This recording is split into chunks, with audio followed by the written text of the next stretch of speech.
شروع اللہ کا نام لے کر جو بڑا مہربان نہایت رحم والا ہے۔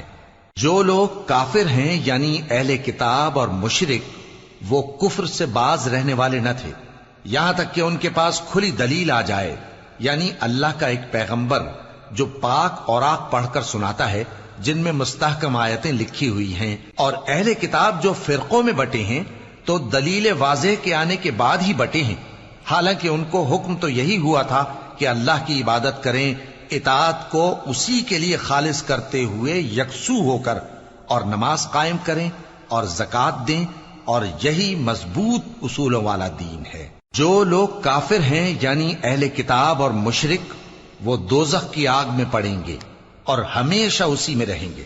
یہ لوگ سب مخلوق سے زیادہ برے ہیں۔ بے شک جو لوگ ایمان لائے اور نیک عمل کرتے رہے وہ تمام خلقت سے بہتر ہیں۔ ان کا صلہ ان کے پروردگار کے ہاں ہمیشہ رہنے کے باغ ہیں جن کے نیچے نہریں بہ رہی ہیں، ہمیشہ ہمیشہ ان میں رہیں گے۔